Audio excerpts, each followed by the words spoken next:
Time now for our rants and raves of the week, starting with you, Dan.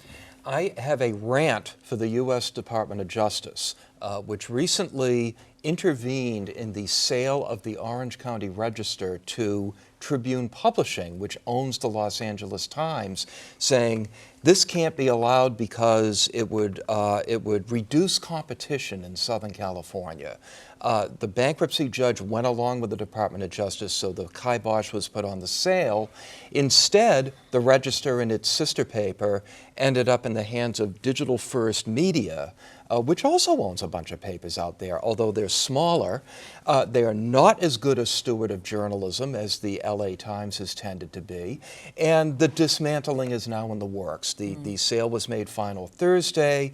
The editor and a lot of other top executives are out. The last word was that 70 to 90 people have lost their jobs.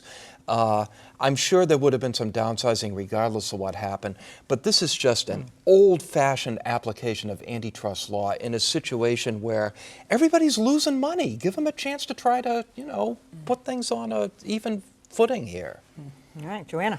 Well, I, like Dan, have a rant against a U.S. government agency. Okay. This is a smaller scale rant against the State Department, which in the era of, the press release is dead and you're handling things through social media, made a little tactical error with its TravelGov Twitter feed. They have a campaign, I guess, to tell people to be careful overseas during spring break. They tried to be all BuzzFeed in their voice and, say something about, like, if you're not a 10 at home, you're not a 10, you're overseas either, so look out for people scamming you. Basically saying that Americans are not as hot as they think they are, which might be true, but you don't want your government to be saying that about you. It was just, it was one of those missteps that I think, it's possible for governments to be clever on social media. The Boston City Hall did something clever about Alston Christmas a couple years ago, but you got to understand your message and your audience and your medium. All right, Callie.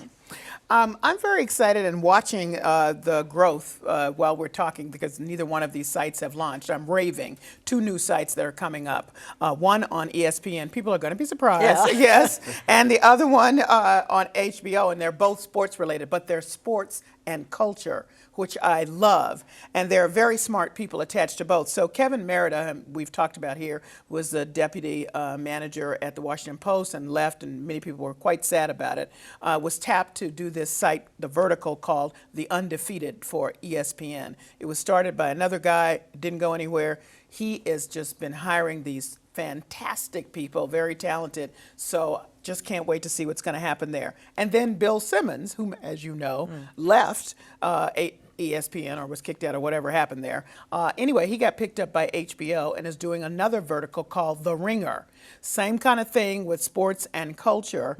And he's hiring all the, I could mention some names. It's very inside baseball for a lot of people, but suffice it to say, they're hip and happening. They are BuzzFeed. All right. And it's going to be great. I can't wait to see both of them. Great. All right, John. I have a rave for Thomas Burr, the president of the National Press Club. His organization hosted a speech by the neo-fascist President Erdogan of Turkey, who was in Washington this past week.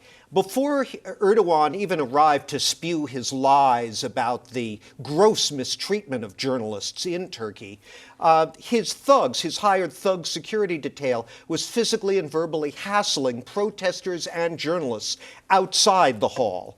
And to his credit, Mr. Burr just denounced this in no uncertain terms, saying Erdogan doesn't get to export his abuse to our country, and also a rave for the D.C. police and the Secret Service, who also got in the faces of these goons and said, that's not the way we do things here. Be a grown-up, back off. You stay on your side of the street. They have a right to protest. So I hope Erdogan got a taste of how the free world lives. All right, thanks for that. All right, I have a rant tonight, too, for an editorial in the Boston Globe.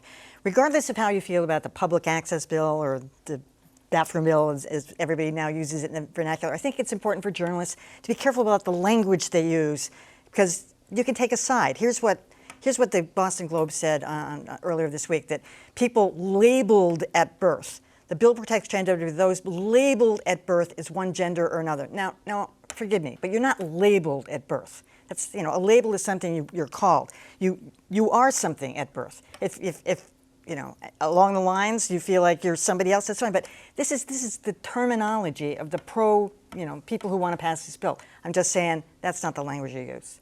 Great point. I think we also need to be careful about the term bathroom bill. I know, but 'cause everybody that's uses it now. That's the I chosen know, terminology I know. of the I- anti-reform. But I've noticed that everybody has started to use it. All right, I gotta go. That's it for our show. Tell us what you think. Email us, tweet us, or leave a comment. We're always on at beatthepress.org.